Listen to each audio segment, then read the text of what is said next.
గడిచిన 5 సంవత్సరాల్లో రాష్ట్రంలో కోవిడ్ వచ్చి దేశం అంతా సంక్షోభానికి వెళ్తే జగన్మోహన్ రెడ్డి వచ్చి రాష్ట్రం అంతా సంక్షోభంలోకి వెళ్ళిన విషయం అందరికీ తెలుసు. జనాలు కోవిడ్లో కన్నా ఈయన పరిపాలనలో అనేక బాధలు అనేక ఇబ్బందులు పడిన మాట వాస్తవం కాదా? ఈరోజు తప్పుడు కేసులు మేము ఎక్కడా పెట్టలేదే. ఈరోజు రాష్ట్రంలో మేము ఛాలెంజ్ చేస్తున్నాం. ఏదొక్కటైనా తప్పుడు కేసు పెడితే న్యాయస్థానాలు ఒప్పుకుంటాయా?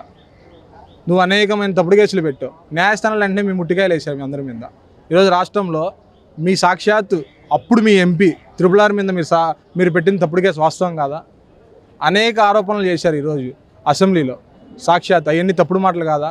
ఈరోజు చేసిన ప్రతి అక్రమాలు కానీ ప్రతి అన్యాయ పనులన్నీ కూడా ఈరోజు నారా లోకేష్ గారి నాయకత్వంలో ప్రతిదీ బయటికి తీయడం జరుగుతూ ఉంది.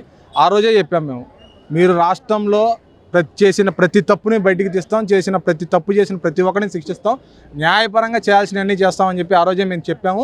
దాని పరంగానే ఈరోజు లా అండ్ ఆర్డర్ నడుస్తూ ఉంది. ఈరోజు రాష్ట్రంలో ఈరోజు దళిత హోమ్ మినిస్టర్ మీద మీరు ఏమైనా ఆరోపణలు చేస్తున్నారా? ఈరోజు ఒక ఆడపిల్లని ఒక తల్లితో సమానంగా అందరూ భావిస్తూ ఉంటారు, ఒక దేవతగా మేము అందరం పూజిస్తాము. అలాంటి ఆడవాళ్ళ మీద అక్రమాలుగా తప్పుడుగా మాట్లాడిన మాటలు మీరు కాదా?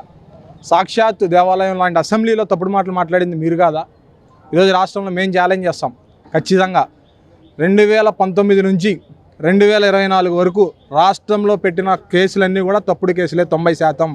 ఆ తప్పుడు కేసులన్నింటినీ కూడా న్యాయస్థానాలు పరిశీలిస్తూ ఉన్నాయి. వాటి మీద ప్రత్యక్షంగా ఈరోజు ప్రతి ఒక్కటి కూడా న్యాయస్థానంలో విజయం జరుగుతూ ఉంది. ఈరోజు రాష్ట్రంలో మీరు చేసిన ప్రతి ఒక్క అక్రమాల మీద కూడా రాష్ట్ర ప్రభుత్వం కేసులు పెడతా ఉంది, వాస్తవాలన్నీ బయట తీస్తూ ఉన్నాయి.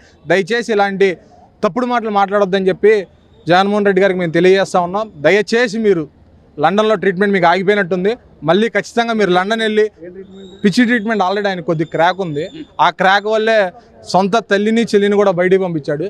రానున్న రోజుల్లో పార్టీలో ఆల్రెడీ మచిలీపట్నం మాజీ ఎమ్మెల్యే గారు జనాల్ని ఎలా రచ్చగొట్టాలనే బుక్ రాస్తూ ఉన్నారు.